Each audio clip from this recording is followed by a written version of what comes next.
요한계시록 강의 8강 계시록 7장을 보겠습니다.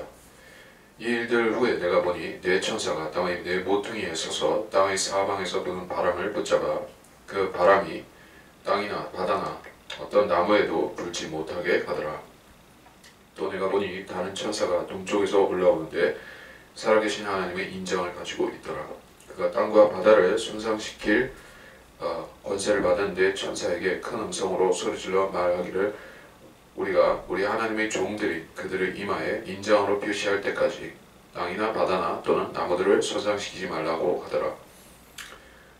제 6장에서는 대환란의 7년에 일어날 사건들에 대해서 그 요점들을 말씀하셨고, 이제 7장에서는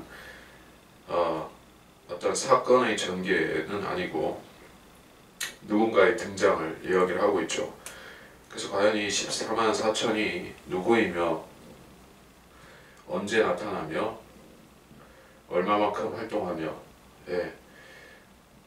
누구 언제 그리고 어떤 일을 하며, 이런 것에 대해서 우리가 직접적으로 성경에서 무엇이라고 규정되어 있는 것은 없습니다.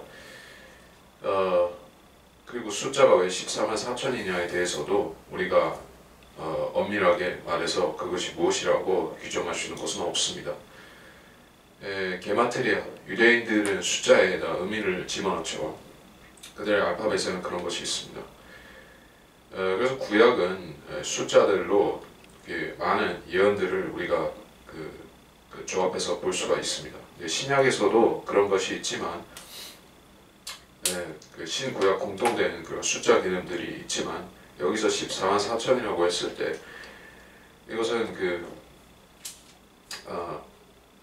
그러니까 유대인들이 정확하게 이 숫자로 지파별로 모여져서 그 유대인 동정 남자들이 어떤 일을 할 것이다 하는 그 모여지는 장면까지는 우리가 보지만 그 이상의 이 사건들에 대해서는 우리가 보는 것이 여기에 없습니다. 1절에서 네 천사가 땅의 네 모퉁이에 섰다 라고 했습니다. 저기 네 천사는 땅의 사방에 온 세상에 지켜 서고 있는 천사라고 생각할 수가 있겠는데, 그 사방에서 부는 바람이라고 했을 때 바람이라고 하는 것은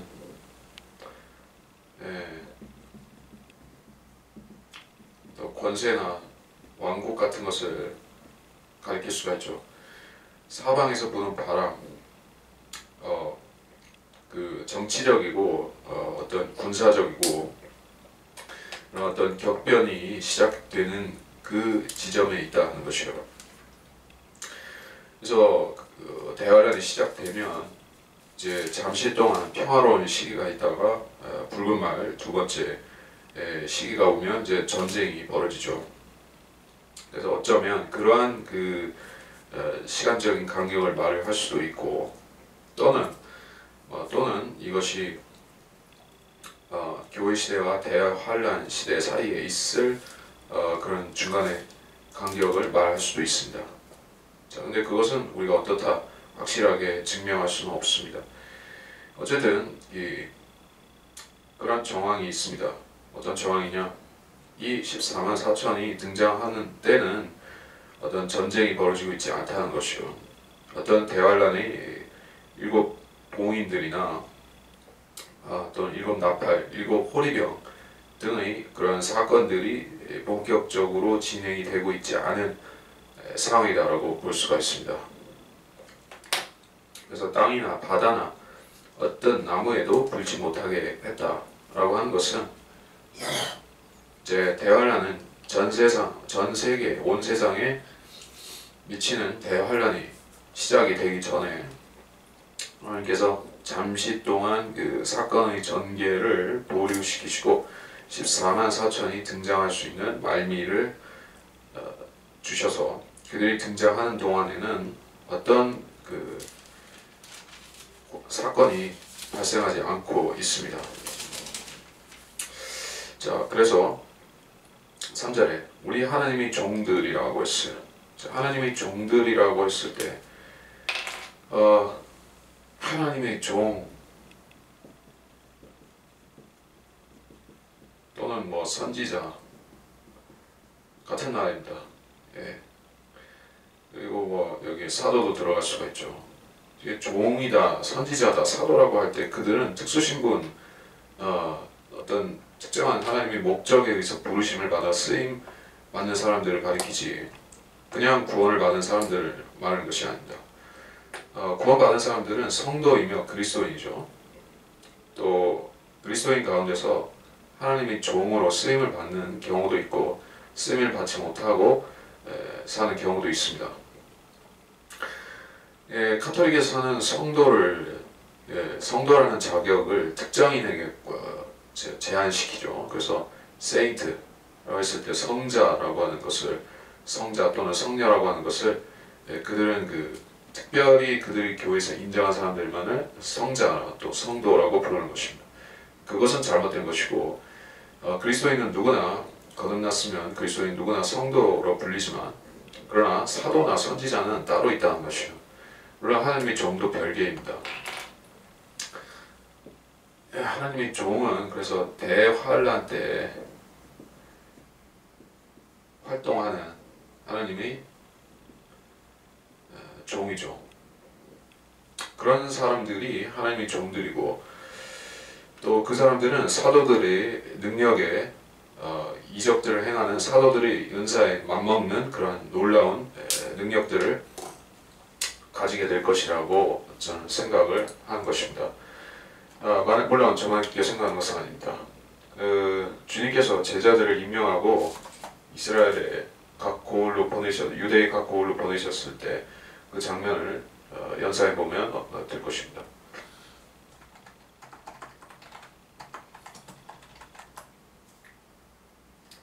(70명의)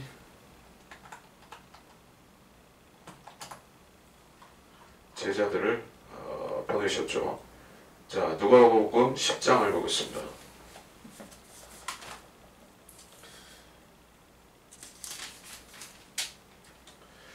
누가복음 10장 1절 이 일들 후에 주께서 다른 70명도 임명하시고 주께서 몸소 가시려고 했던 모든 성읍과 장소로 앞서 둘씩 보내시니라. 그리고 10장 17절에 보면 17절을 보는 게 아니라 이 내용 10장 1절에서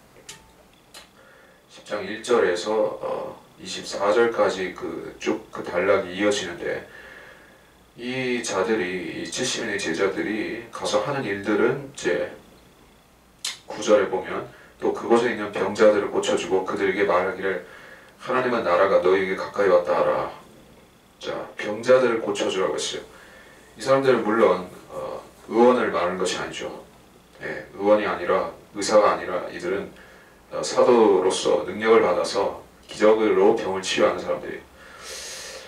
그리고 이들은 하나님의 나라를 전파하죠. 하나님의 나라를 전파하고 그 나라가 가까이 왔다고 선포하는 것을 합니다.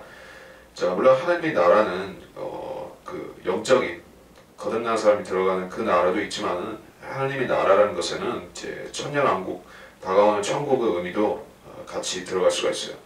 여기서 하나님의 나라가 가까이 왔다는 것은 재림이 가까웠다는 말과 같은 말입니다.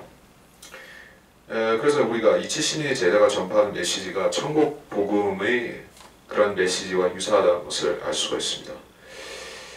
그리고 이 사람들은 유다에서 이스라엘 사람들에게 먼저 전파를 하다가 그리고 그들이 듣지 않게 되면 어떻게 말을 하게 되는가? 12절에 내가 너에게 말하니 그 날에는 소돔이 그 성읍보다 견디기 쉬우리라. 코라시나 너에게 화 있으리라. 베스레다야 너에게 화 있으리라. 이렇게 그 이스라엘의 성읍들이 회개하지 않을 때 그들에게도 심판을 선포할 수 있는 능력이 있다는 것이요. 그리고 이들은 그 유대인들에게 기본적으로 사역을 하죠. 그리고 이방인들에게 할 가능성도 우리가 알 수가 있다고 보는데, 그래서 그것은 마가복음으로 넘어가 보겠습니다.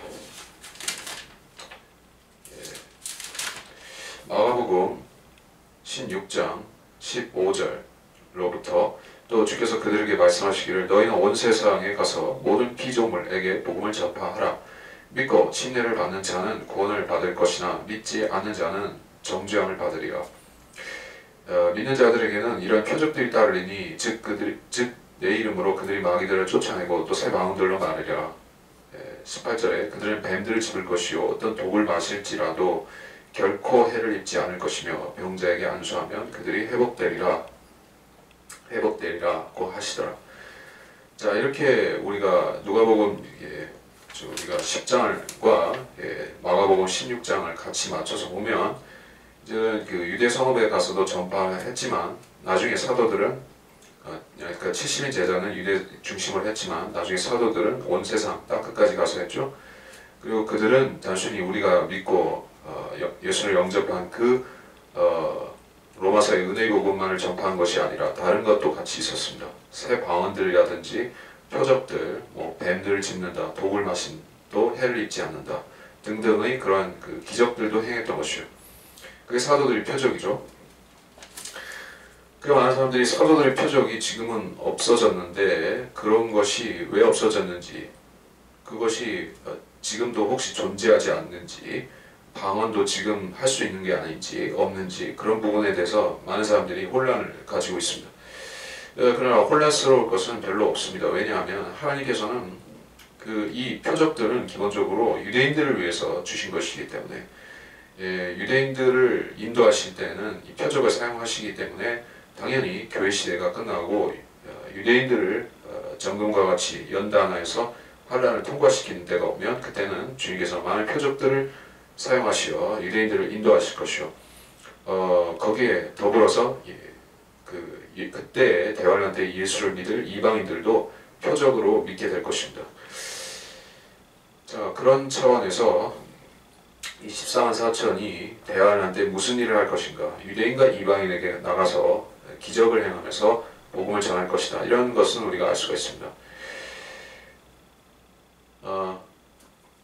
4절 또 내가 인정으로 표시를 받은 자들의 숫자를 들었는데 이스라엘 자손의 모든 지파에서 14만 4천 명이 인정으로 표시를 받았더라.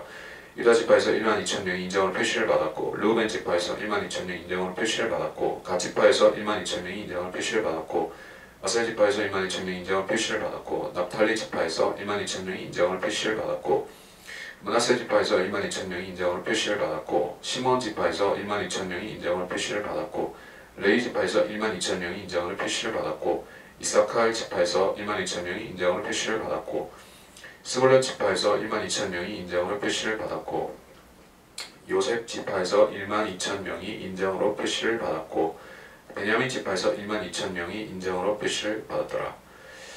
자, 이스라엘의 지파들을 이렇게 분류하지 않죠. 일반적으로 에프라임이 빠져있고 단지파가 없습니다. 레위 지파는 12 중에 하나로 취급이 안 되는데 여기에는 레위 지파를 언급을 하고 있습니다. 왜 이렇게 되어 있느냐 하는 것은 우리가 대환란 때 일어날 사건들을 고려해보면 그렇다 하는 것을 알 수가 있습니다. 에프라임은 북이스라엘의 배교한 지파였었죠. 호세아서 4장 17절 같은 데를 보면 알 수가 있습니다. 그 단지파도 그 배교하리라는 것이 예고가 되어 있고 실제로 재판관계 같은 것을 보게 되면 그때 미카라는 그 거짓 제사장을 따라가는 그러한 그 배교를 했었고 그 뒤에도 좀 배교를 했습니다. 자, 그러면 레위 지파는 왜 다시 들어왔는가?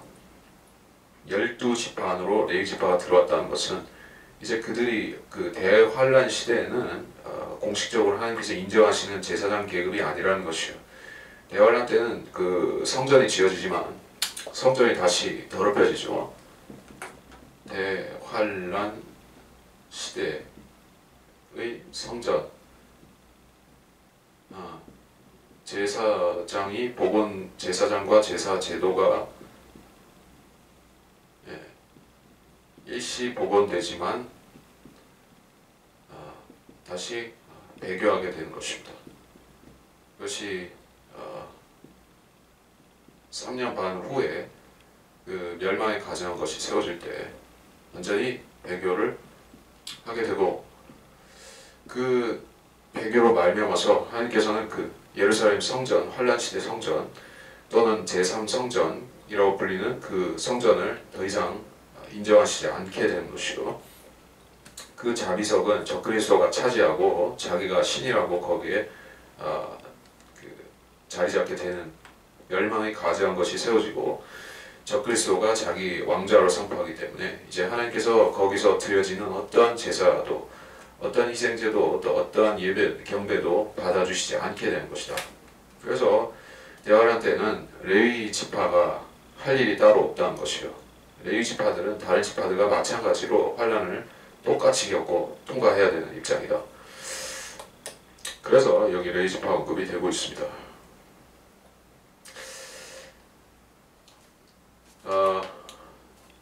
그 외에 우리가 이 14만 4천 명을 실제적인 숫자로 봐야 되는 근거가 무엇이냐?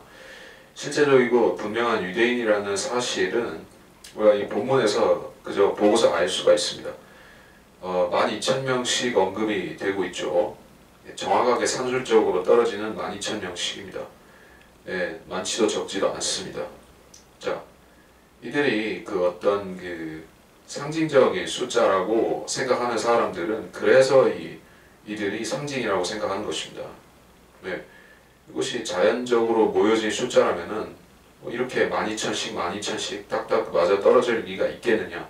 그러니까 이것은 상징이다라고 얘기를 하는 부분인데 절대 그렇지는 않죠. 이들은 하나님께서 미리 작정하시고 미리 예비하신 그 대화할 때 사역을 시키기 위해서 준비한 그런 종들인 것입니다. 이들이 누구인지에 대해서는 많은 추측이 있고 또 그 추측 가운데서는 그 근거가 없는 것도 있고 좀 멀리 나간 것도 있습니다. 그리고 특히 24만 4천 명을 유대인이 아니라고 주장하는 경우에는 그것은 그 많은 이단들이 그렇게 하고 있는 것입니다. 여호와의 증인들 그리고 안식교도들 그리고 우리가 잘 아는 바 신천지들이 이 14만 4천 명을 자기들이라고 선포를 하는데 물론 그런 자기들이 그렇다고 말할 수 있는 근거는 따로 없습니다. 그들이 보여줄 수 있는 근거는 자기들이 그 기존 교회들로부터 분리되어서 다시 말해서 그 이단으로서 자기들이 분리되어서 기존 교회들을 그 배교한 자 또는 큰 바벨론이라든지 그 기존 교회들이 이제 멸망할 자라고 낙인을 찍으면서 자기들은 거기서 나온 사람들이다 이렇게 주장하는 밖에 없습니다. 자, 모든 그리스도인들은 부르심을 받았죠. 부르심 또는 초청, 이건 구원으로의 초청이 있고 두 번째는 사역으로의 초청이 있을 수 있죠. 자, 모든 사람이 구원으로의 초청을 받습니다. 모든 사람이 구원을 받고 진리의 지식에 이르기를 원하시느니라 했고 세상으로 들어와 온 모든 사람이 비치는 참 빛이 있었다라고 요한복음 1장에서 말씀하셨고 주님께서는 어떤 차별도 없이 모든 사람이 구원을 받기를 원하시는 그 마음 그대로 복음을 모든 피조물에게 전파하게 하셨고 여러분이 복음을 듣는 순간 하나님의 초청을 부르심을 받은 것이요. 그렇다고 해서 모든 그리스도인들이 14만 4천처럼 특정한 사역을 위해서 하나님의 봉인을 그 이마에 받고 하나님의 봉인을 이마에 받고 선지자 같은 일을 하는 것은 아니죠. 자, 그리스도인들은 일종의 이 시대적으로는 그 세상 사람들에 대해서 세상에 대해서 선지자 같은 구실을 할 수가 있습니다. 우리가 실질적으로 예언하진 않는다 할지라도 세상의 미래에 대해서 우리는 성경으로 알 수가 있고 또 필요한 것들을 가르칠 수가 있죠. 그런데 그것은 우리가 뭐냐 무엇이 일어나고 안 일어나고 뭐 그런 것들에 대한 예언이 아니라는 것이요. 즉 우리가 실질적으로 그리스도인들은 예언자는 아닙니다. 선지자는 아닌 것이요. 그래서 이런 부분은 하나님께서 따로 떼어 놓으신 것입니다. 성도 그래서 하나님이 종이 수행하는 일인 것입니다. 그래서 이 14만 4천 하나님의 종들이고 이들을 준비시켜서 14만 4천이라는 숫자를 맞춰서 사역을 시키는 이유가 분명히 있는 것이요. 이 숫자는 분명히 그 대환란 때 하나님께서 복음을 세상 사람들에게 전하셔야 되는데 그 전하는 데 필요한 그 바로 그 최적의 인원수라고 생각할 수가 있겠습니다. 지금 같은 시대에 뭐 1인 미디어 시대라고 얘기를 하는 지금 같은 때에 많은 사람들이 이제 유튜브를 사용하죠.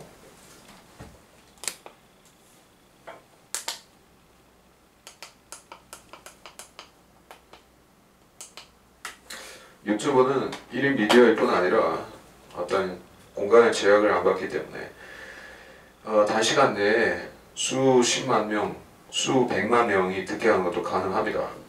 자, 이것은 하나님께서 이 시대에 인터넷이라는 또는 인공위성이라는 그 통신수단과 매체를 발달하게 하셨기 때문에 비로소 20세기 후반에서 지금에 이르러서 우리에게 가능한 일이 되었습니다.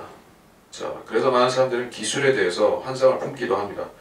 이제 계속해서 발전을 거듭하다 보면 소위 말해서 뭐 4차 산업혁명 하는 식으로 기술이 계속 진일보해서 이제는 그 길거리 나가서 뭘 전할 필요도 없고 전도지 나눠줄 필요도 없고 그냥 간편하게 가상현실 같은 것을 이용해서 할 수 있다고 생각할지 모르지만 자, 그렇지 않은 시대가 이제 대환란인 것이요. 대환란 때는 이제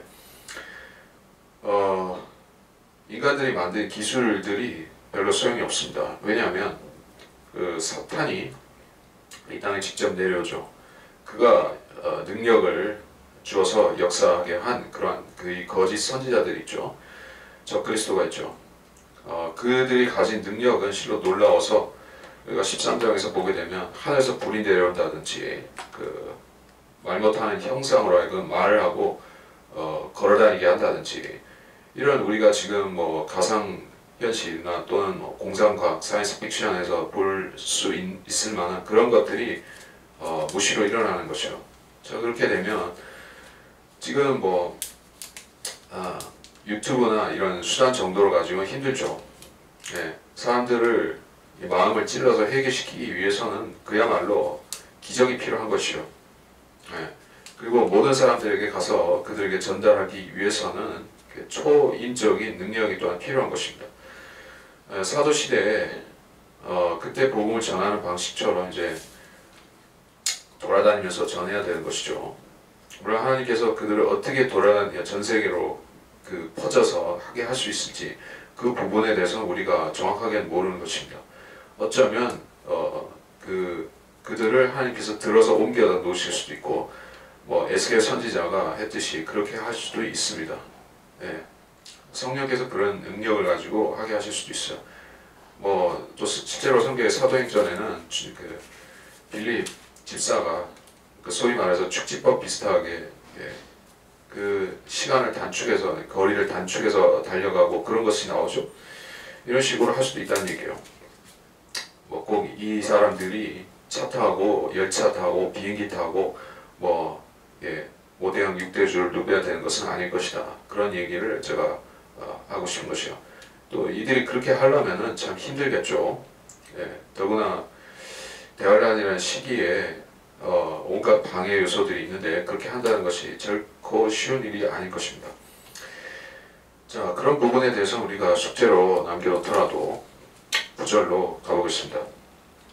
이 일 후에 내가 보니 보라 모든 민족들과 족속들과 백성들과 언어들에서 온 아무도 셀 수 없는 큰 무리가 흰 옷을 입고 그들의 손에는 종려나무 가지를 들고 보좌 앞과 어린 양 앞에 서서 큰 음성으로 소리질러 말하기를 구원이 보좌에 앉으신 우리 하나님과 어린 양에게 있도다 라고 하더라.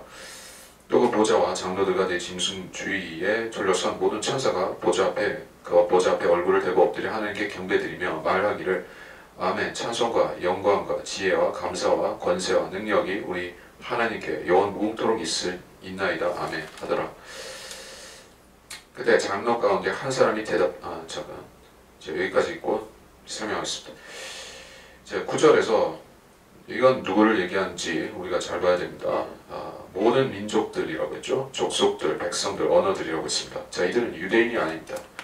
앞에는 유대인이었고 여기는 유대인이 아닌 것이요. 제가 참으로 어떤 사람들이 이 7장의 이 부분을 해석하는 것을 보고 기이함을 느끼기까지 하는데 많은 목사들이 장로교 목사라든지 제독교의 목사들, 신학자들, 뭐 성경을 푸는 그런 성경 교사들이 어떻게 하면 이 앞에 나온 이 14만 4천 12지파와 이 9절에 등장하는 모든 민족과 족속들에서 나온 이 셀 수 없는 큰 무리를 동일시하는 것인지 저는 참으로 이해를 할 수가 없습니다. 그 사람들은 좀 이성이 마비된 사람들이 아닌가. 그러니까 기본적으로 성경을 읽으려면 언어적인 독해력이라든지 이해력이 기본이 있어야 될 텐데 그게 온전하지 않아서 그렇게 이상하게 해석하는 것이냐, 아니면 좀 정신이 나간 것이냐, 이건 절대 동일시할 수가 없다는 것이요. 앞에는 분명히 숫자가 지정이 됐었죠. 자, 12지파별로 해서 총 14만 4천이라는 제한된 숫자가 있습니다. 근데 여기서는 아무도 셀 수 없는 큰 무리라고 했기 때문에 우리가 대략 의미적으로 보자면은 14만 4천은 훨씬 넘어서서 수십만도 될 수 있고 또는 뭐 수백만 그 이상도 될 수 있는 큰 무리라는 것을 우리가 어떻게 모를 수가 있겠냐는 것이요. 자, 이들은 아무도 셀 수 없는 큰 무리입니다. 적어도 14만 4천의 제한을 받지 않는 큰 무리를 말하는 것이요. 그리고 이들은 남녀노소라는 것이 우리가 의미상 알 수가 있습니다. 네. 왜냐하면 물론 이 7장에서 14만 4천을 남자들이라고만 하지는 우리말 성경에는 남자들이라고만 된 것은 아니지만, 자, 물론 영어에는 남자들로 보게 되어 있고, 그리고 14장으로 가게 되면 이들이 분명히 남자이고 동정들이라는 사실이 14장 4절에는 확증이 되고 있습니다.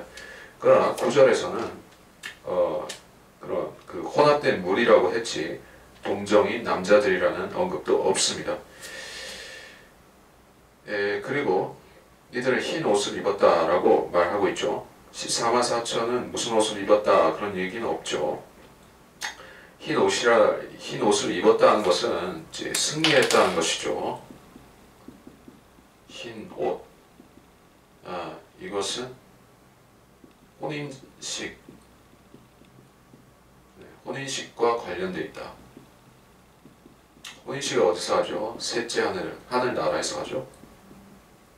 자, 이 사람들이 흰 옷을 입었다는 것은 이 하늘나라에 있으리라는 것을 강력히 보여주는 것이요. 이미 성도들이 순교하고 흰 옷을 받는 장면에 대해서는 6장 11절이죠. 11절에서 언급이 되었었습니다. 그래서 이 울부짖는 자들, 대안한테 목배임을 당하여서 제단 아래에 있는 그 자들에게 흰 옷을 이미 주었습니다. 그리고 이제 이들은 그 흰 옷을 입고 이제 하늘에서 찬양을 드리고 있는 것을 볼 수가 있죠. 그 지하에서는 이제 울었지만 이제 하늘로 갔을 때는 이들은 찬양하고 웃고 있을 것이요. 그런 차이점이 있다는 것입니다. 어쨌든 이 14만 4천은 하늘에 있는 것이 아니었습니다. 땅에 있었고 이 9절에서 이 모든 민족에서 온 큰 무리는 하늘에 있는 것이 분명한 것이요. 이들은 보좌 앞과 어린이 앞에, 즉 하늘나라의 하나님 보좌 앞에 있습니다. 10절에 큰 음성을 소리질러 말하기를 구원이 보좌에 앉으신 우리 하나님과 어린 양에게 있도다. 이거 설명할 거 없겠죠. 11절 보좌가 장로들 가운데 짐승 주위에 둘러선 천사가 경배드렸다. 그래서 하늘에서 드려지는 찬송에 대해서 잠깐 나왔는데 그러니까 하나님과 어린 양에게 있도다라고 구별해서 찬양을 했지만, 그리고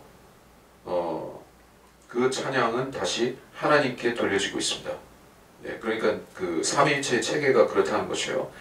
자, 일단 삼위일체에서 성령 자체가 찬양받으시는 그런 것이 아닙니다. 성부, 성자, 성령인데 성령은 자기를 내세우는 분이 아니다는 게요.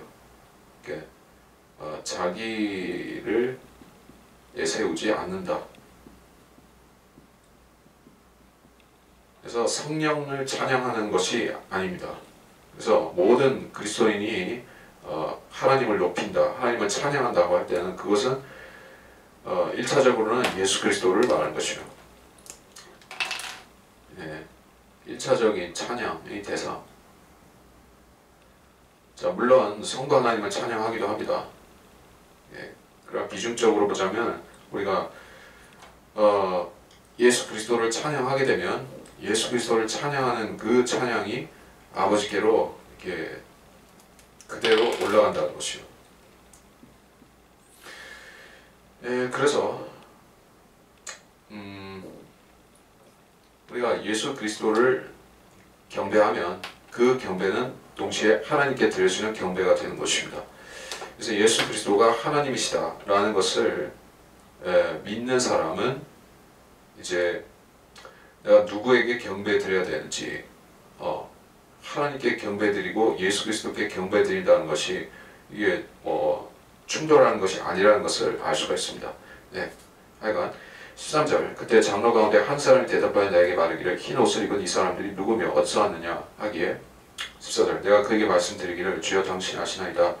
아니 그가 내게 말하기를 이들은 대환란에서 나온 사람들이며 자기들 옷을 씻어 어린 양의 피로 희게 하였느니라. 12 장로 가운데 한 사람이 요한에게 질문을 했습니다. 이 질문을 한 것은 이 장로가 몰라서 했다기보다는 그 요한에게 정보를 주기 위해서 대화를 시작하는 그런 말이었죠. 이들은 대환란에서 나왔다라고 분명히 말씀을 하고 있습니다. 대환란. 다시 말하면 전에도 얘기를 했지만 다시 말하면 이 대환란은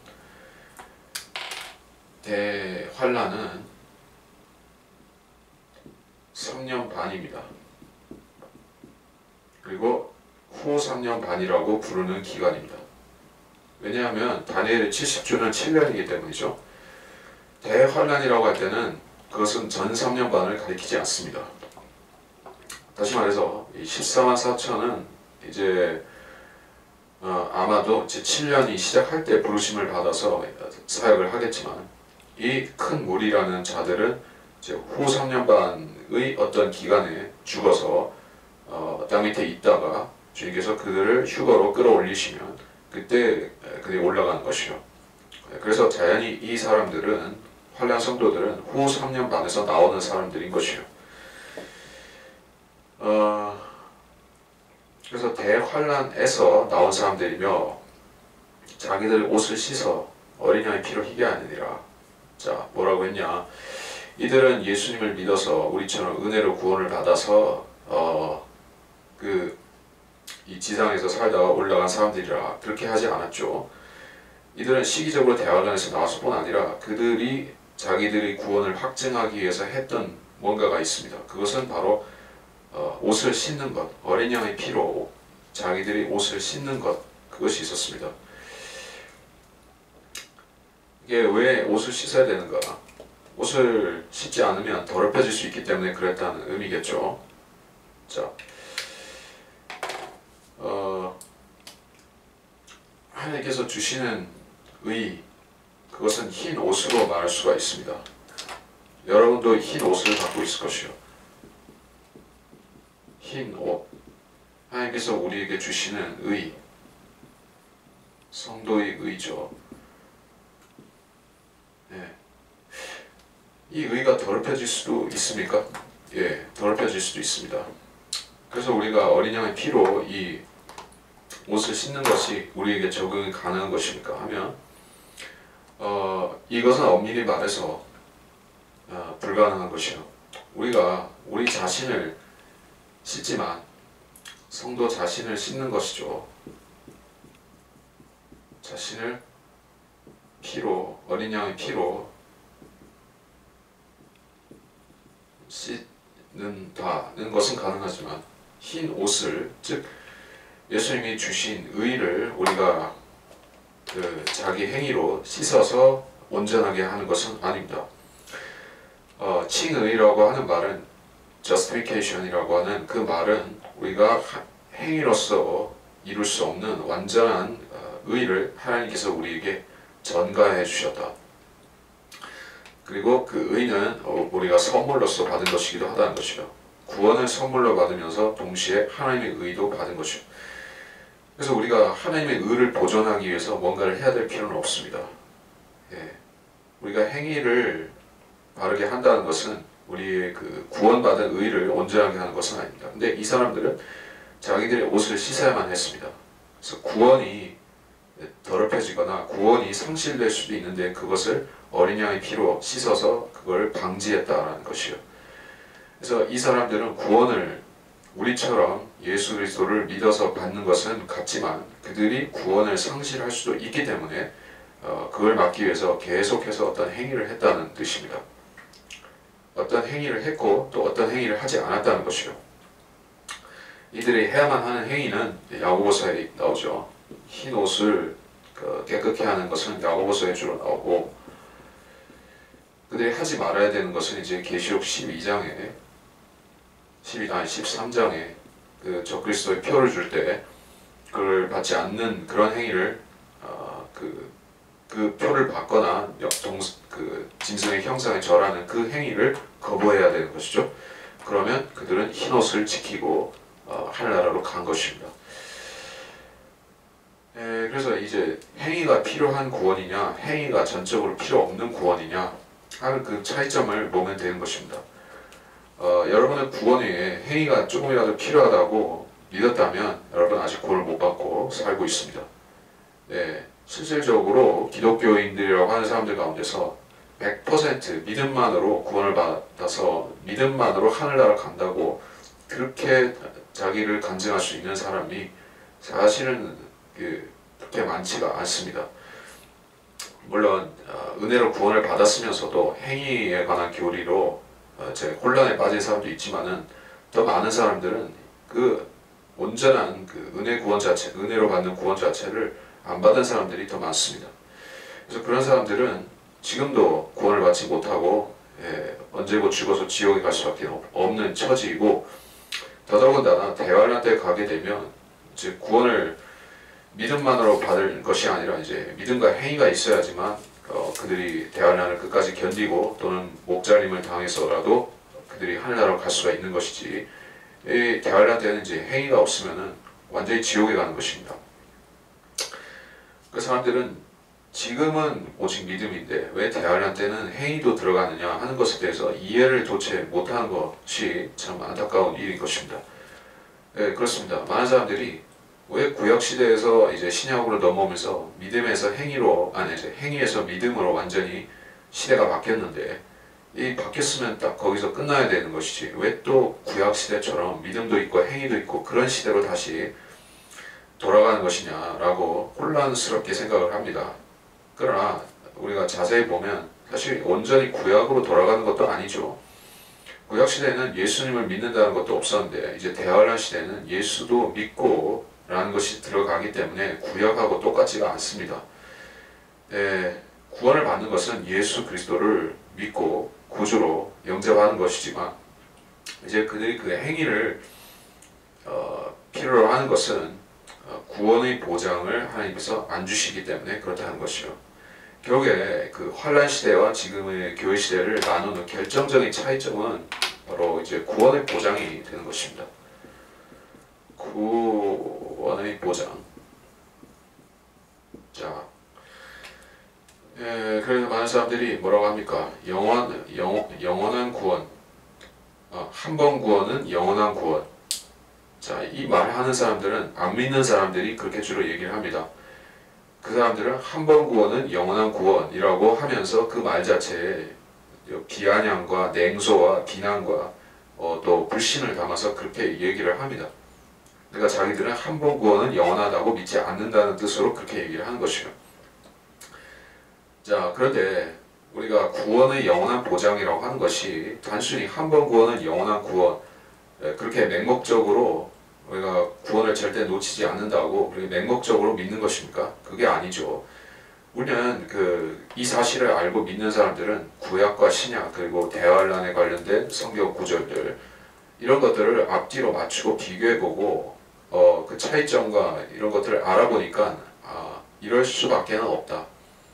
신약 시대의 구원은 구약 시대에 다르고 또 대환란 시대의 구원은 지금 시대와 또 다르다 하는 것을 알았기 때문에 그렇게 하는 것이지, 우리가 뭐 덮어놓고 한 번 구원 영원한 구원이라고 성경도 안 보고 주장하는 것이 절대로 아니라는 것이요. 그러니까 우리 성경대로 믿는 바이블 빌리버들이 구원의 영원한 보장을 믿는다는 것은 어떤 칼빈주의자들이 맹목적으로다가 칼빈주의 그런 사상에 입각해가지고 구원의 영원성 주장하는 것, 그런 차원이 아니라는 것을 제가 또 얘기를 합니다. 그래서 이제 어쨌든 이들은 그런 식으로 행위가 필요한 구원이었고 그 행위가 합당했기에 이들은 결국 하늘나라로 가는데 성공을 했습니다.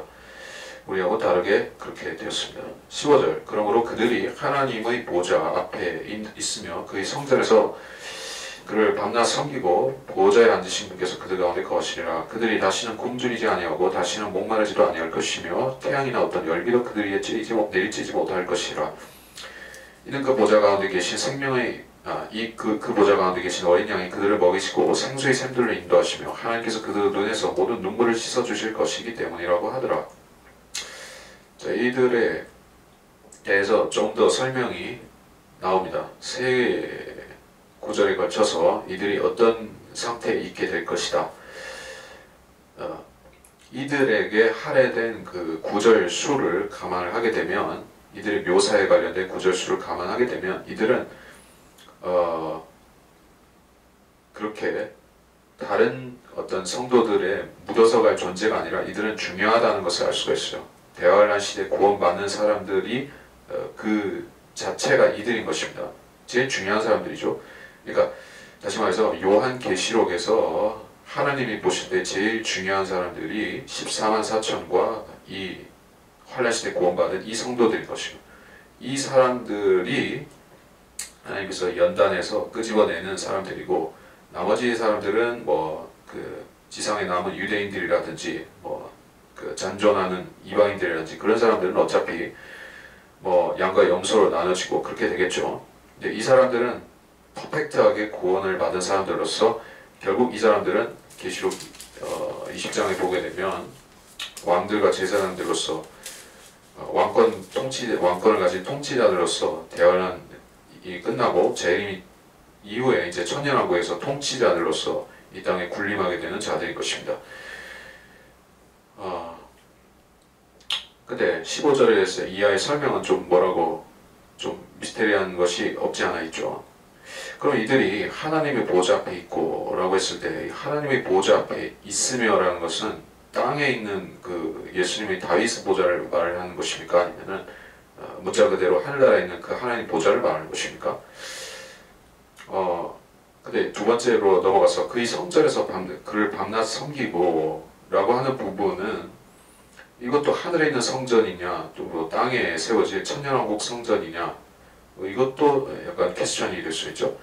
그 세 번째로 보좌에 앉으신 분께서 그들 가운데 거하시리라. 그럼 이 보좌는 또 무슨 보좌냐? 하늘 보좌냐? 땅에 시온에 세워질 그 보좌냐?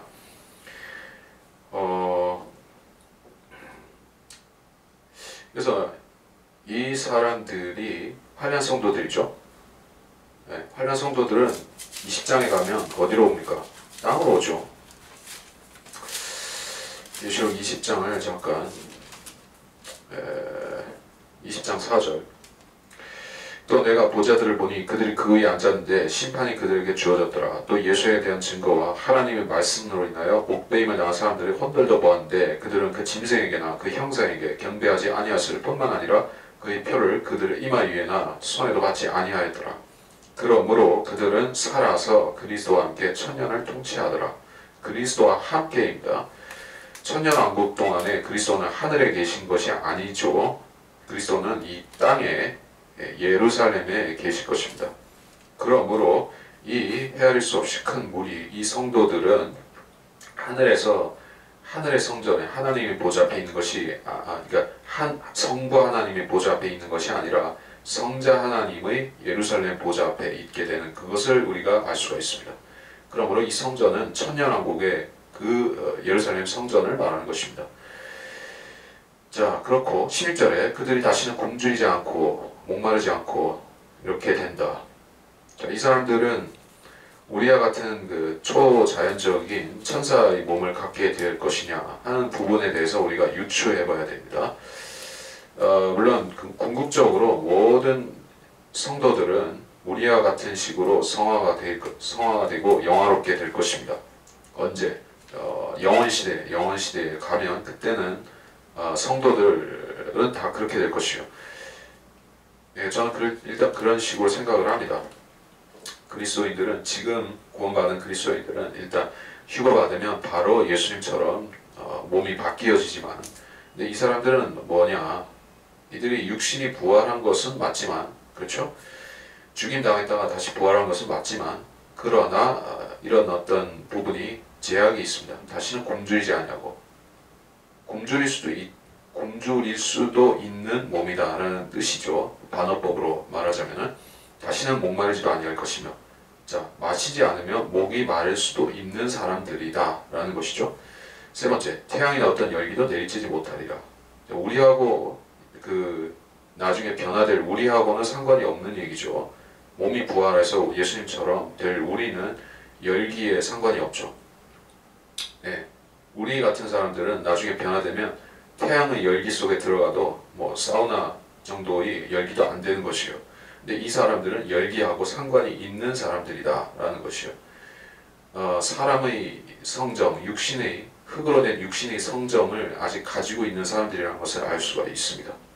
성도들이고 환난 성도들이라 할지라도 그렇다라는 얘기입니다. 여기서 그런 의미를 읽어내는 것이 왜 중요한 것이냐?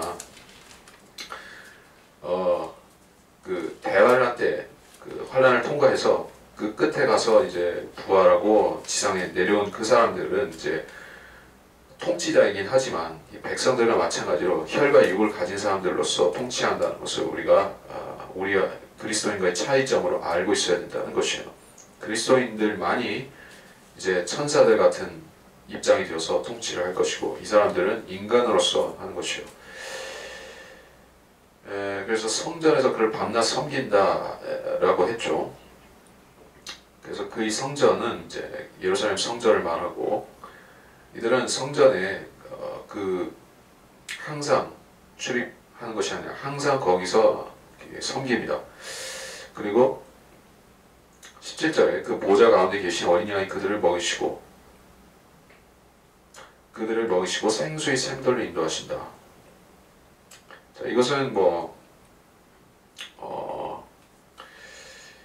이들이 휴가되고 하늘나라에서 그렇다라는 말도 될 수가 있고, 자, 그렇죠. 그들이 눈에서 모든 눈물을 씻어주실 것이기 때문이라. 이들이 휴가받고 하늘에 갔을 때, 이제 6장에서 울부짖던 상황에서 하늘로 갔을 때 이렇게 바뀌어지는 부분을 말할 수도 있는 것이죠.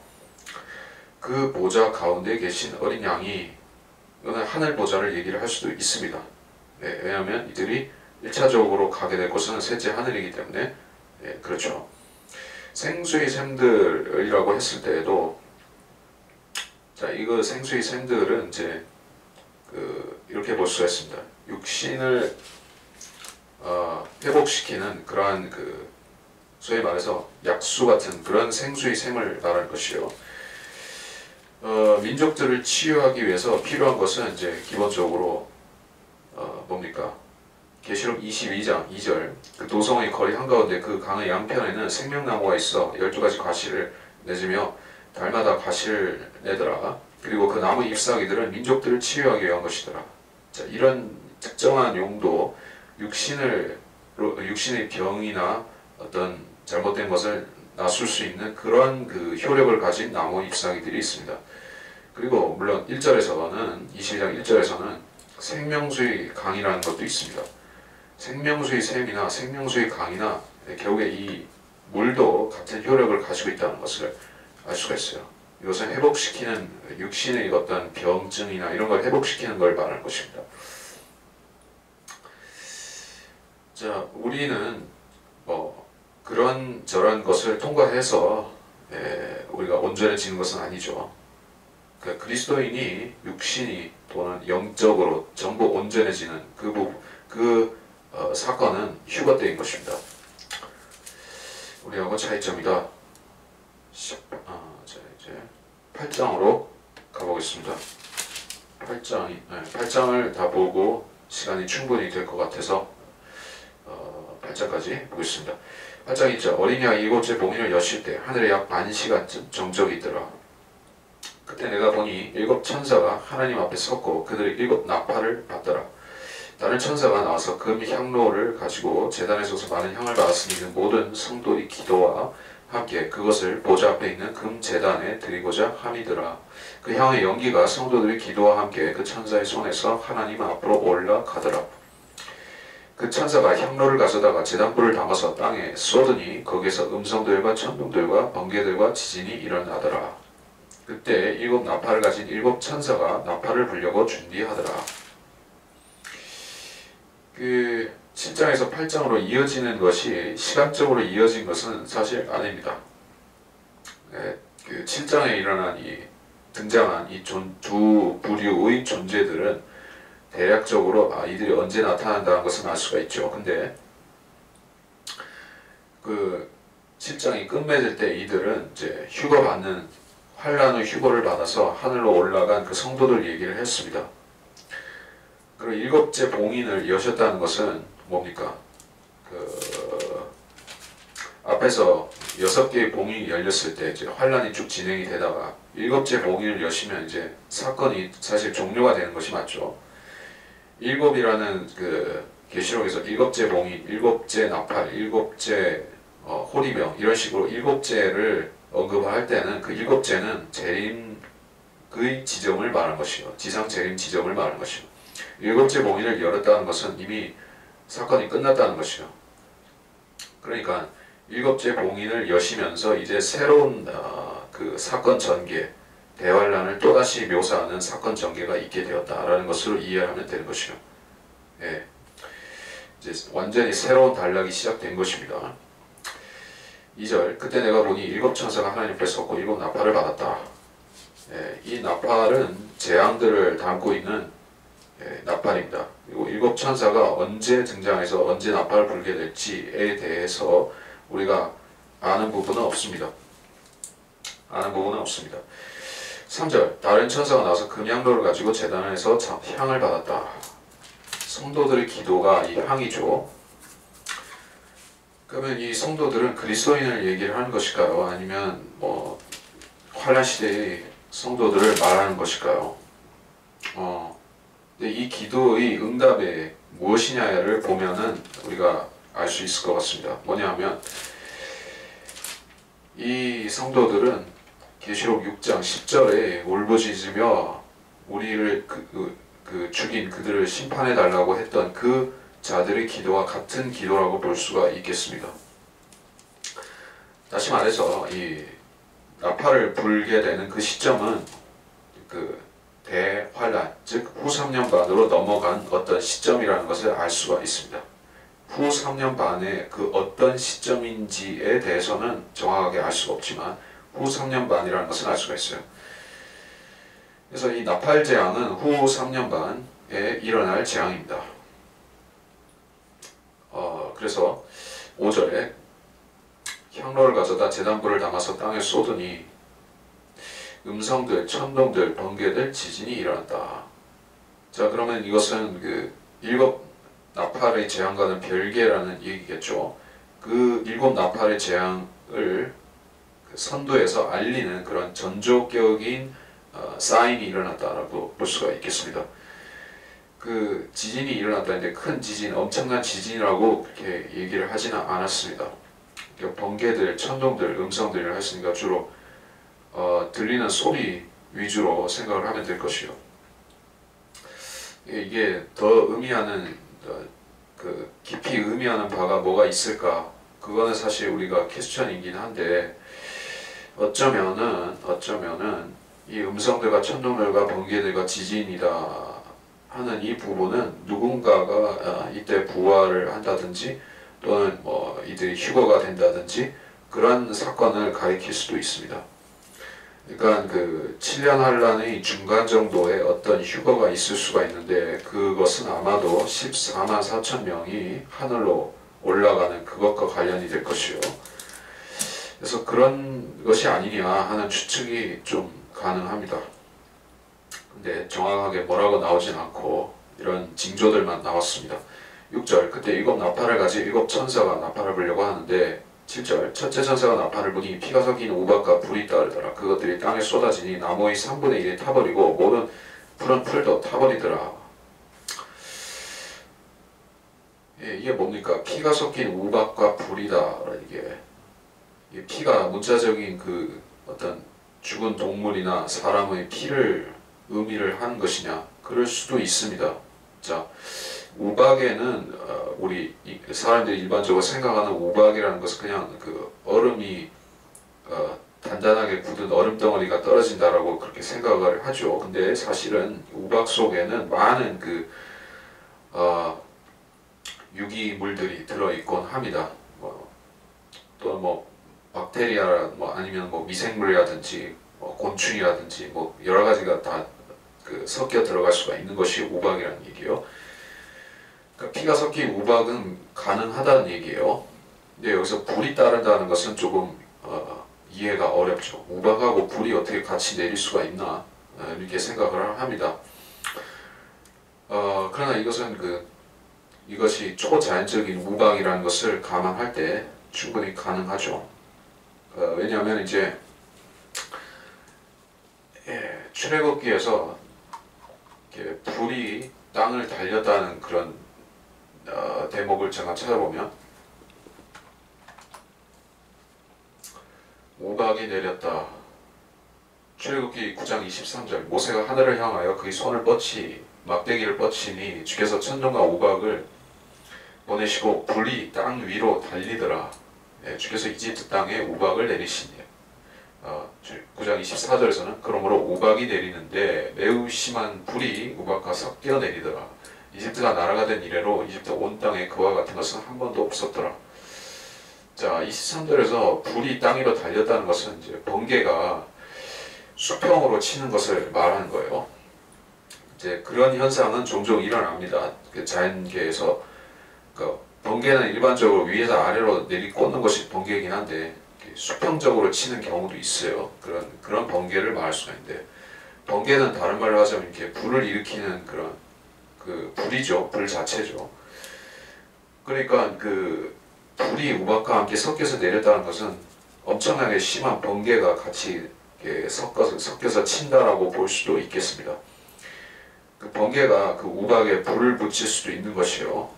그 우박의 성분에 어떤 인화성 물질이 섞여 있다고 하면 이를테면 뭐 기름이나 나프타나 뭐 그런 유기물들 가연성 물질들이 우박에 섞여 있다고 하면 거기에 심한 번개가 같이 내리꽂을 때 우박이 내려오면서 거기에 불이 붙어서 마치 이게 화염 우박이 되는 것이요. 무시무시하죠. 그러니까 근데 이것을 어떤 해석하는 사람들은 이것은 뭐 운석이 떨어진다. 뭐 소행성은 확실히 아니고 우박이 소행성은 아니죠. 그래서 이것을 뭐 어떤 운석이 떨어지는 작은 운석류가 떨어지는 현상으로 해석을 하기도 합니다. 그런데 우리가 이것은 알아야 되는 것이요. 성경에서 외계로부터 이 땅으로 떨어지는 것들은 별이라고 하지 그것을 뭐 우박이라고 하지는 않는다는 것이요. 별이면 별이고 우박이면 우박입니다. 그러니까 이것은 우박이라고 일단 봐야 되는 것이요. 그래서 나무의 3분의 1이 타버리고 푸른 풀도 타버리더라. 자, 이게 역설적이라는 얘기요. 이제 우박은 사실 이게 뭐 물기를 머금고 있으니까 그게 불을 붙일 수는 없는데 이 우박 자체에 불이 붙어서 내려오니까 나무를 태워버리는 것을 역할을 하는 것입니다. 이 일이 있기 전에 이 일이 있기 전에 계시록 그 6장에서는 뭐 어떤 일이 있었습니까? 전쟁이 있었고 기근이 있었고 그러나 이제 풀들을 상하게 하고 나무들을 태워버리는 일은 아직 없었습니다. 그런데 이제 후 3년 반이 되면 이런 본격적으로 이제 풀과 초목이 다 타버리는 사건이 3분의 1이 타버리는 사건이 있게 되는 것이요. 자, 그렇게 되면 기본적으로 나무가 타고 풀이 타고 그렇게 되면 이제 농사를 제대로 짓기도 어렵겠죠. 소위 말해서 이게 지금도 그 내몽골이라든지 사헬 즉 그 사하라 사막 남쪽이라든지 이런 곳에서 지금도 사막화 현상이 진행이 빠르게 되고 있습니다. 그래서 농사를 짓고 그 유목을 하고 그렇게 살던 사람들이 이제 물도 부족해지고 나무도 다 말라 죽으니까 살 수가 없게 되어서 그걸 다 떠나게 된 것이요. 그런 식으로 사막이 정말 확장이 되어지고 있죠. 그것은 수십 년에 걸쳐서 점진적으로 일어나고 또 기후변화에 맞춰서 이렇게 서서히 발생하는 사건이긴 하지만 이제 대환란이 되면 급격하게 그것이 진행이 되어서 지구상의 대부분의 지역들에서 곡창지대라든지 그 어떤 비옥한 땅들이 전부 다 타격을 받아서 풀도 없어지고 농사도 짓기 힘들고 그렇게 되고 말 것이다. 더더군다나 이것들이 초목이 타게 되면 그 매연들이 이제 하늘로 올라가서 그 자체가 어떤 거대한 스모그들을 형성을 하고 그것들이 대륙권으로 쭉 올라가서 이렇게 태양빛을 가리우는 역할을 하게 되죠. 그래서 소빙하기 같은 것이 오게 되고 또 핵겨울이라고 하는 그것과 비슷하게 이제 기온이 강화할 수도 있는 것이요. 기상재앙도 같이 가져오는 것을 우리가 알 수가 있습니다. 근데 이 정도의 재앙은 지금까지 역사적으로 인류가 많이 겪어왔었던 그런 일들입니다. 뭐냐면 뭐 백두산이 분화했을 때도 그랬었고 뭐 그 외에 큰 화산들이 분화했을 때마다 소빙하기 같은 것은 왔었고 뭐 그 패스트의 유행이라든지 그런 시대에도 비슷한 일이 있었습니다. 중세 시대에도 있었고 또 하여간 지금도 있을 수 있는 일입니다. 그러나 이제 그 다음에 일어나는 사건은 초자연적인 이제 인류가 좀채 경험하지 못한 그런 사건이 일어납니다. 둘째 나팔. 둘째 천사가 나팔을 보니 거대한 산이 불에 타서 바다로 던져지는 것 같더니 바다의 3분의 1이 피가 되더라. 또 바다에 있는 생명을 가진 피조물 3분의 1이 죽고 배들의 3분의 1이 파괴되더라. 이게 뭡니까? 거대한 산이 불에 타서 바다로 던져지는 것 같더니라고 했죠. 던져졌다라고 안 하고 던져지는 것 같다라고 했습니다. 즉 이게 무슨 어떤 산처럼 생긴 무엇이 떨어지는 것 같다라고 했지 이게 거대한 문자적인 어떤 산이 다시 말해서 무슨 에베레스트 산이 뚝 띄어져 가지고 하늘에서 떨어졌다 이런 뜻이 아니라 산 같은 거대한 것이 떨어졌다 그런 뜻입니다. 그렇다면 이것은 뭐 소행성급이라고 볼 수가 있겠죠. 하늘에서 거대한 산 같은 것이 떨어진다면 소행성밖에 뭐 더 있겠습니까? 소행성 충돌 같은 일이 일어나는 것이요. 그래서 소행성이 떨어지면은 무슨 일이 일어납니까? 소행성도 그렇고 뭐 또 해성도 있죠.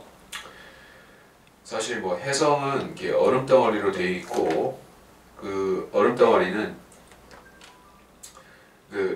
그것이 땅에 떨어질 때 소행성이 땅에 떨어질 때 직접적으로 어떤 그 충격력으로 인해서 이제 거대한 크레이터를 남기고 또는 쓰나미 같은 것을 일으키고 그런 것은 아니죠. 소행성과 해성은 차이가 있습니다. 이게 소행성이냐 해성이냐에 따라서 임팩트 후 효과는 상당한 차이를 보일 것이죠. 우리가 여기에서 나타나는 효과를 보게 되면 이것은 소행성 같지는 않고 어떤 해성 같은 게 아니냐. 덩치는 커 보이지만 사실은 얼음덩어리와 수증기가 둘러싼 그런 해성 같은 것이 아니냐라는 느낌을 주기도 합니다. 근데 정확하게 무엇인지는 우리가 알 수가 없죠. 어떤 그것은 인공적인 무엇이라 보이지는 않습니다. 거대한 산이 불에 탔다 이렇게 얘기를 해요.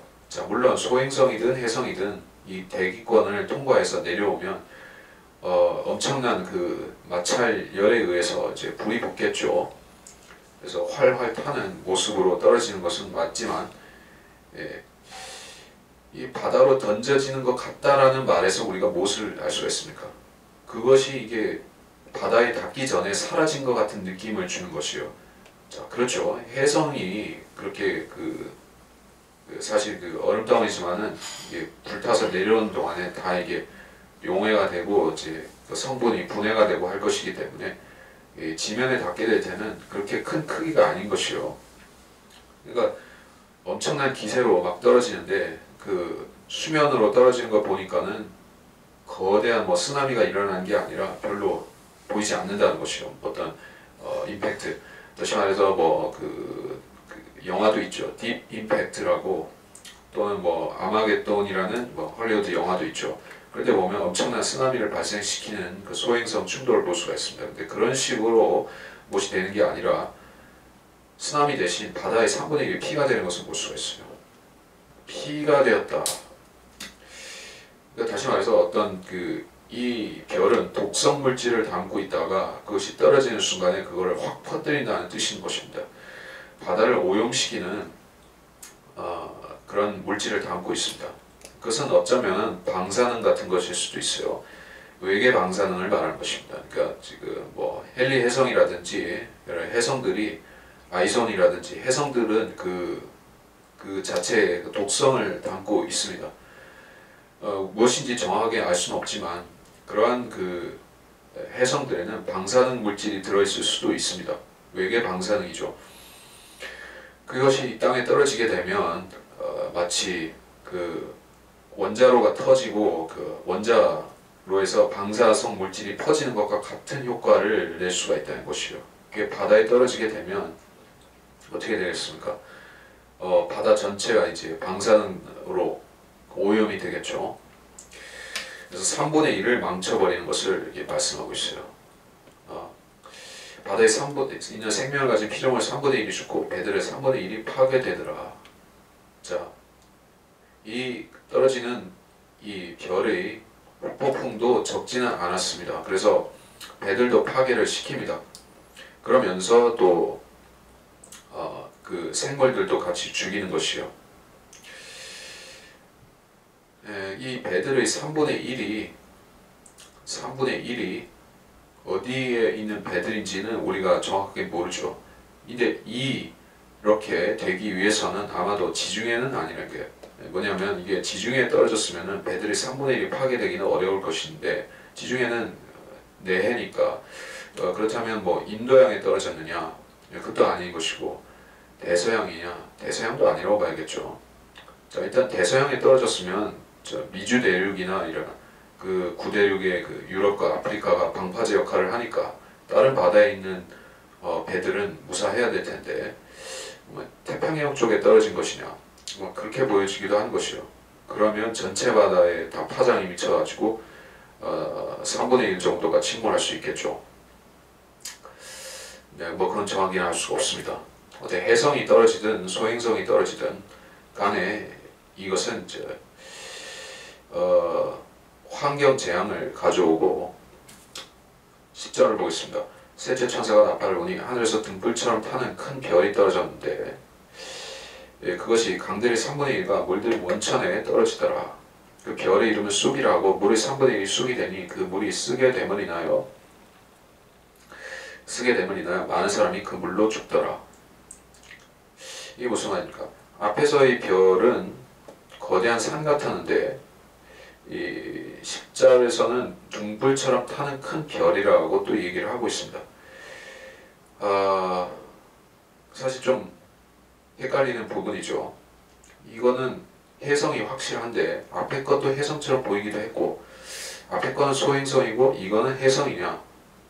소행성은 소행성이 먼저 떨어지고 이제 셋째 천사가 나팔을 불 때 이제 해성이 떨어지는 것이냐?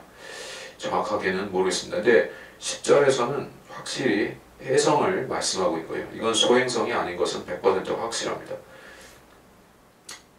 불에 타는 것은 같지만 등불처럼 타는 큰 별이라고 얘기를 하죠. 혜성은 그 혜성의 꼬리를 보면 엄청나게 길고 크죠. 큰 별입니다. 근데 그 별이 지상에 와서 부딪히게 되면 그 어떤 충격파를 가지고 그 땅을 파괴시키는 것이 아닙니다.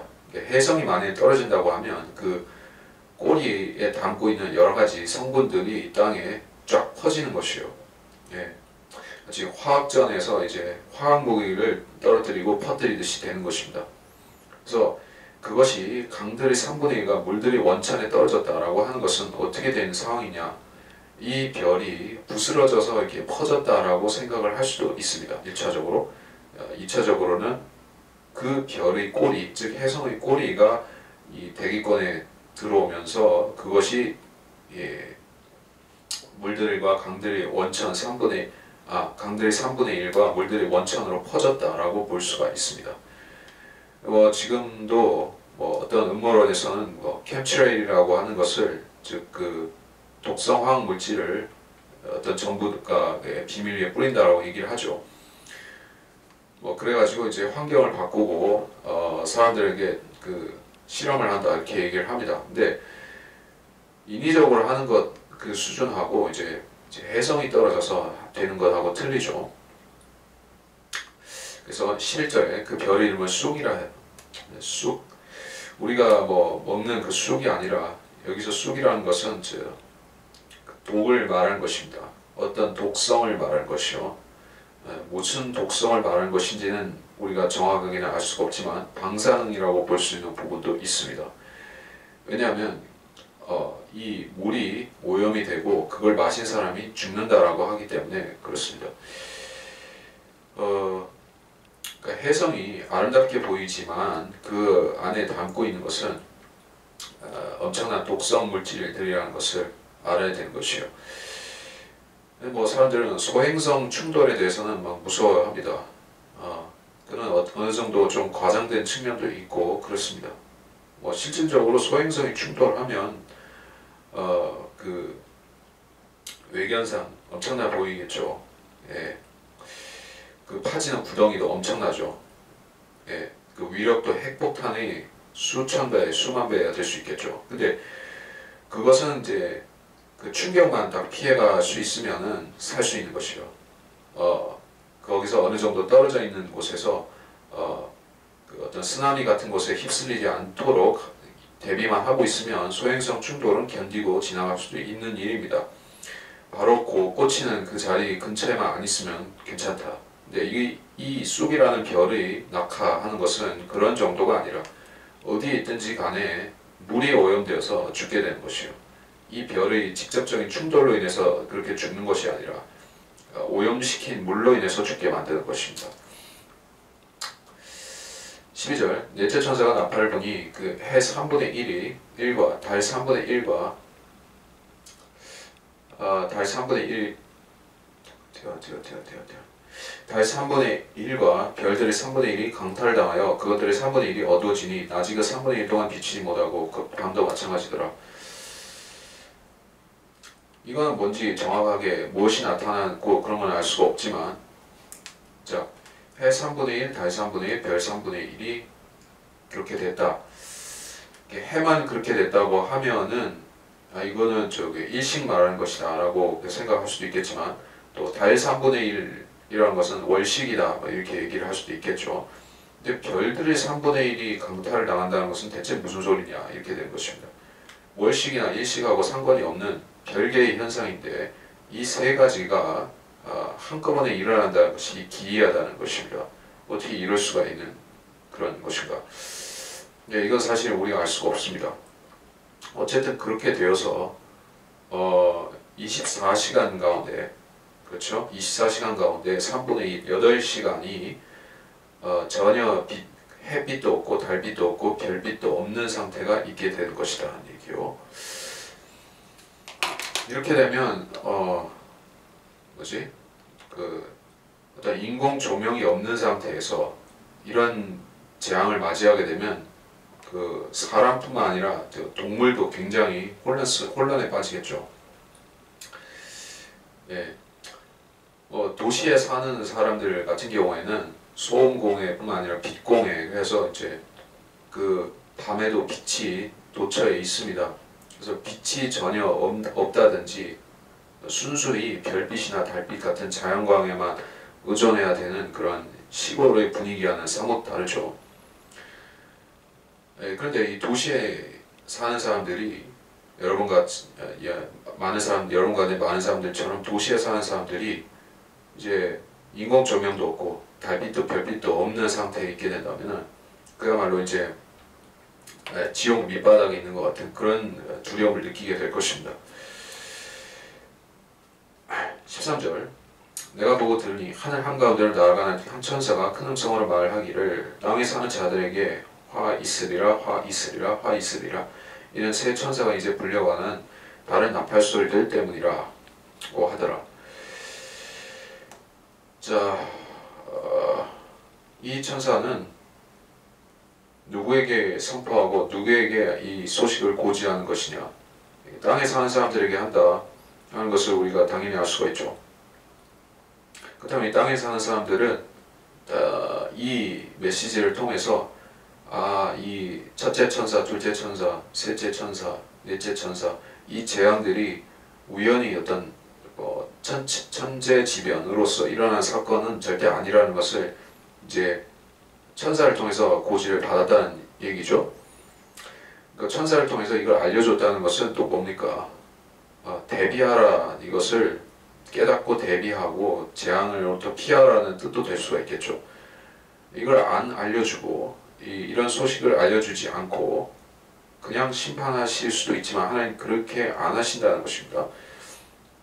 이것은 성도들을 위해서도 필요한 일이고 그 악인들을 위해서도 기회를 주는 차원에서 그들이 회개할 수 있는 기회를 주는 하나님의 그 오래 참으심이라는 뜻에서 보더라도 합당한 것입니다. 그래서 이 천사는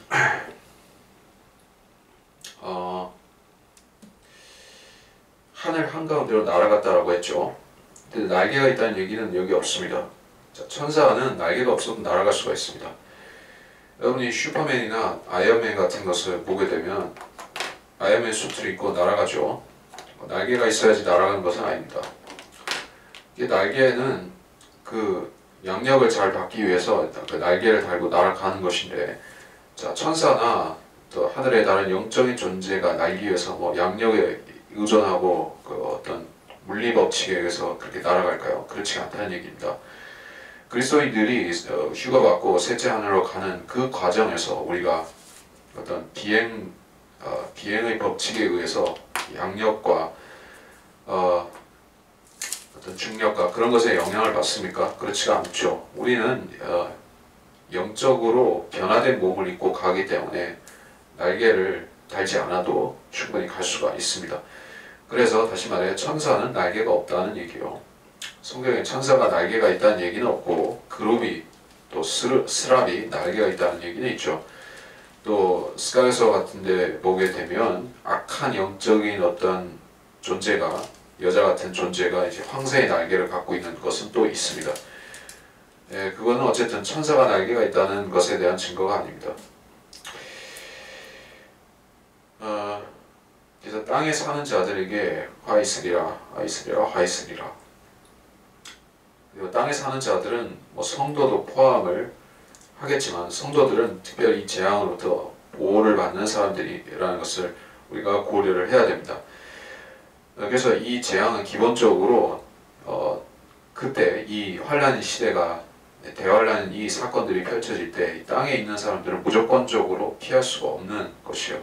하나님께서 그들을 예외로서 지켜주실 수는 있지만 그들은 그 상황 자체에서 벗어날 수는 없습니다. 그래서 화이스리라를 3번 반복한 것은 이제 이 심판이 이제 하나님께서 하시는 삼위일체 하나님께서 직접 행하시는 심판이라는 것을 보여주기도 하고 그런 의미로 강조를 하는 것입니다. 잠깐 20분입니다. 이제 시간은 됐고 8장을 마무리하면서 뭐 좀 부연을 하자면은 뭐가 있을까? 자, 나팔 재앙에 대해서 제가 시기적인 것을 또 말할 것은 없습니다. 그러나 어쨌든 일곱째봉인을 여실 때 정적이 있었고 그것은 장면 전환이었었습니다. 어쩌면 이제 반시간쯤 정적이라고 하는 것은 이제 그 성도들의 죽음과 그 이후에 있게 될 이제 일곱 나팔 재앙과의 그 사이에 일정 부분 시간 간격이 있다는 것을 얘기한 것일 수도 있습니다. 7년 환란 기간 중에 성도들이 주로 순교하는 기간은 중간입니다. 그리고 후반부로 가면 갈수록 이제 악인들이 고통을 당하고 악인들의 심판이 있는 그 일곱 나팔 재앙들이 쭉 펼쳐지고 그리고 일곱 호리병으로 마무리가 되는 것입니다. 그래서 중반에 주로 순교를 한다는 것을 알 수가 있고 이 성도들이 주로 다 순교를 하고 난 다음에 이제 악인들이 자만하지 못하도록 하나님께서 나팔 재앙을 보내셔서 그리고 이 나팔 재앙을 보내셔서 심판하시는 것은 주로 이제 그 앞에 두 가지는 첫째 천사와 둘째 천사, 셋째 천사 이 부분들을 주로 하늘에서 떨어지는 것들이죠. 첫째는 이제 우박이었었고 둘째는 소행성인지 뭔지가 떨어졌었고 세 번째는 확실한 해성이 떨어졌습니다. 주로 하늘에서 떨어지는 것들이요. 많은 사람들이 그 우박이라든지 소행성 충돌 또는 해성이 지구에 접근한다든지 그런 것에 대해서 어떤 시대적인 징조라고 생각을 하기도 하고 비상한 관심을 가지는 것을 볼 수가 있습니다. 우리가 하늘에 있는 그 현상들, 천체 현상들과 그와 관련된 징조들을 성경과 관련지어서 보는 것은 참 쓸데없는 일은 아닌 것이요. 지금도 지구상의 도처에서 기상 이변들이 속출을 하고 있죠. 어떤 곳에는 비가 너무 많이 내리고 어떤 곳은 너무 내리지 않습니다. 그리고 내릴 때는 거의 재앙적으로 많이 내리는 것이 있습니다. 태풍은 점점 강해져가고 숫자와 그런 예측 불가성이 점점 더 더해지고 있는 것이요. 그래서 과거처럼 내 절기가 확실하게 구분이 되는 것이 아니라 가을이 여름 같고 여름이 가을 같고 또 겨울이 겨울 같지 않고 그렇게 되어지고 있습니다. 하나님께서 이제 노아의 때와 같은 그런 때를 이제 이 지구상에 가져오실 것이고 그때가 되면 사람들은 이제 하늘에서 많은 표적들이 보여지고 또 주님의 심판이 이제 펼쳐지고 있음에도 노아 때 사람들이 방주 안으로 들어가라는 그 충고를 무시하고 살았던 것 같이 계속해서 자기들이 기존에 살았던 방식을 고집하려고 할 것입니다. 지금 이 시대의 사람들이 진화론이나 어떤 자연 숭배를 하면서 하나님의 심판을 경시하는 것과 같은 때가 되어서 사람들이 이제 임박하고 심판과 벌어지고 있는 심판을 보면서도 무시하려고 할 텐데, 자, 여러분이 구원받은 그리스도인들로서 휴가 된다면 여러분은 그 남겨진 사람들이 그렇게 된다는 것을 알고 그들에게 지금 구원을 받으라고 권면을 해야 될 것입니다. 환란 때 남겨진 사람들 이제 그들이 창조주 하나님을 인정하지 않았던 대가를 그때 지불하게 될 것이기 때문에 그렇게 되지 않도록 지금 예수 그리스도를 영접하도록 해야 됩니다. 이번 시간은 여기서 마치겠습니다.